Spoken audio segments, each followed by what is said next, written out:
sembuh-sembuh ini. Apa nggak campur aduk perasaan si Ali waktu itu? Pikirannya udah nggak karu-karuan di sana, Wak. Di satu sisi dia masih berduka kali atas kepergiannya Sukri, nggak lama Yanto, nggak lama Rusli.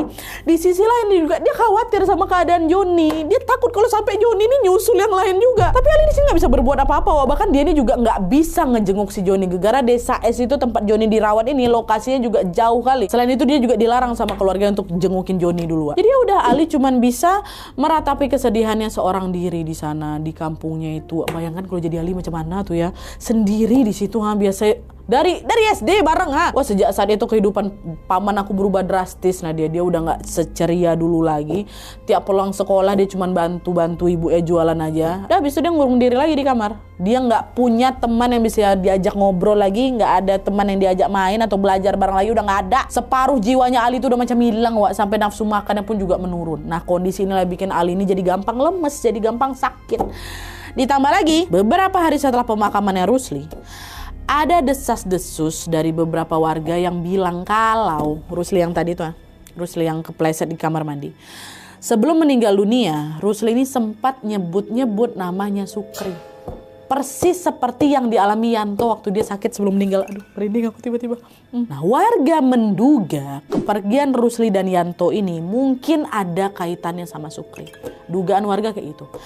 Dari situ Ali apa nggak makin kepikiran, aduh, jangan-jangan Sukri ini memang datang untuk ngejemput Yanto sama Rusli kali ya. Ali mikir kayak gitu gara-gara dia teringat sama cerita Bu Aminah mama Yanto tuh, soal Yanto yang sering ngigau terus nyebut namanya Sukri waktu lagi sakit. Ali makin overthinking, wah di sini ini apa abis ini Sukri bakal ngejemput aku sama Joni juga apa ya? Tapi kenapa dia ngelakuin itu? Kita kan sahabatan. Di situ Ali udah mulai dihantui yang merasa takut, wah, dan ketakutan itu juga sampai kebawa di mimpinya dia. Jadi pada suatu malam si Ali ini mimpi, wah. Dia mimpi lagi nongkrong sama ketiga sahabatnya. Ada siapa? Joni, Yanto sama Rusli. Si Sukri nggak ada.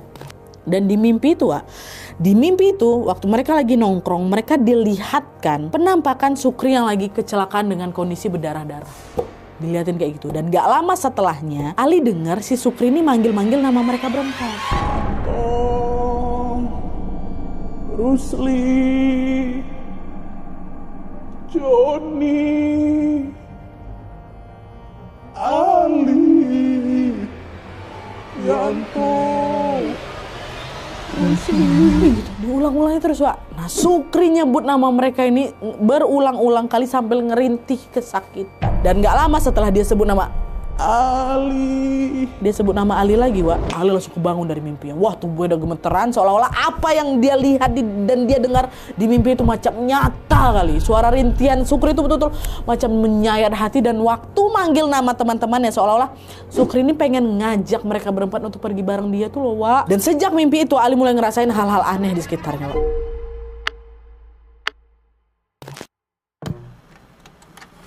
Pernah nih suatu malam dia dengar jendela kamarnya diketuk-ketuk, tak gitu. Nah pas dibuka nggak ada siapa-siapa di luar. Nggak cuma jendela aja, Wak. Ali sama keluarganya juga sering mendengar ada yang ngetok pintu rumah mereka malam-malam. Dan waktu dicek nggak ada siapa-siapa di rumah, nggak ada siapapun di luar itu. Dan hal itu terjadi berulang kali sampai puncaknya suatu malam Ali ini kebangun lagi gara-gara dia dengar suara ketukan jendela. Tapi yang kali ini baru aja si Ali ini buka mata, belum lagi dia berangkat ke jendela itu, baru buka mata nih ya, Ali dikejutkan sama kehadiran sosok laki-laki muda yang berdiri di sudut kamarnya, Wak. Sosok tuh diam aja. Dia diam aja, dan kalau dilihat-lihat postur tubuhnya tuh mirip sama Sukri, mirip. Dan gak lama kemudian sosok itu mendekat, dan dari situlah Ali bisa melihat jelas bahwa wajah dan tubuh sosok itu berdarah-darah. Wah.